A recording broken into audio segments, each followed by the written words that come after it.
Programador, programadora, en esta clase vamos a ver un resumen de los puntos más importantes que hemos visto hasta ahora. La estructura del código. Las sentencias son separadas con un punto y coma. Normalmente un salto de línea podría usarse como separador de sentencias, ya que el motor de JavaScript te suele poner los puntos y comas automáticamente. Pero en algunos casos puede fallar, por lo que es recomendable siempre poner los puntos y comas al finalizar una sentencia.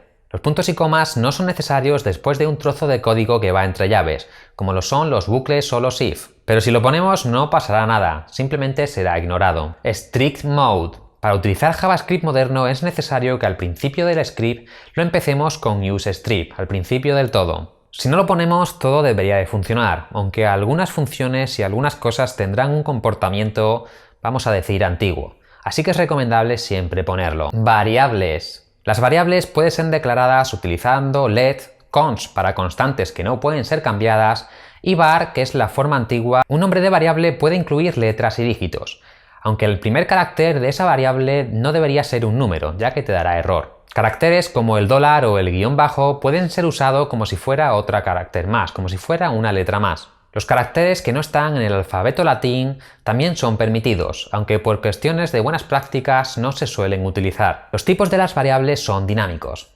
Esto quiere decir que una variable que antes, por ejemplo, era un número puede pasar a ser un string sin ningún problema. Hay 7 tipos de variables. Numbers, que son números, ya sean float, integer o lo que sea, da igual. Strings para cadenas de texto. Boolean para true y false. Null para variables null, que no existen. Undefined para variables undefined que aún no han sido asignadas. Object y symbol, que son estructuras de datos más complejas e identificadores únicos que ya veremos más adelante. El operador typeof nos devuelve el tipo de variable, con dos excepciones. Null lo devuelve como un object y las funciones las devuelve como function, aunque en realidad sean objetos. Interacción. Para trabajar estamos usando el navegador como entorno, y las funciones que hemos visto de este son prompt, donde recibimos el valor que puede escribir el usuario, o recibimos también un null si le da a cancelar. Confirm, que son para preguntas de true o false, y alert, para mostrar un mensaje por pantalla. Todas estas funciones son modales y paran la ejecución del código hasta que no se resuelva ese modal. Operadores. JavaScript tiene muchos operadores, como los aritméticos, suma, resta, multiplicar, dividir, etc. El operador binario del símbolo de sumar lo que hace es concatenar strings. El operador de asignación es el símbolo de igual. El operador ternario condicional es el único operador que tiene 3 operandos. Los operadores lógicos, como el and y el or,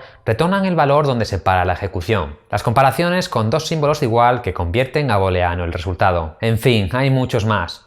Si lo ves necesario, repasa la clase de operadores. Bucles. Hemos visto 3 tipos de bucles, el while, el do while y el for. La variable declarada en el for usando el let es solo visible dentro del bucle, pero si no usamos el let podemos utilizar una variable fuera del bucle que ya exista fuera de este bucle. Tenemos directivas como continue o break para terminar la ejecución del bucle, y podemos usar labels para identificar bucles dentro de bucles.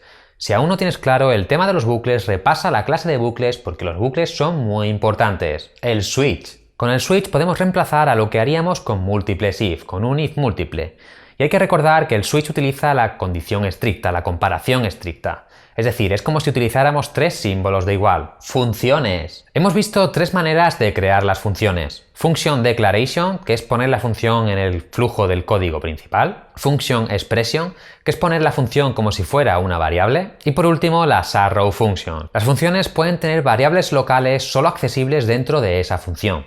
Los parámetros pueden tener un valor por defecto, las funciones siempre retornan algo, y si no tiene un return, esta retornará un defined. Programador, programadora, nos vemos en la próxima clase.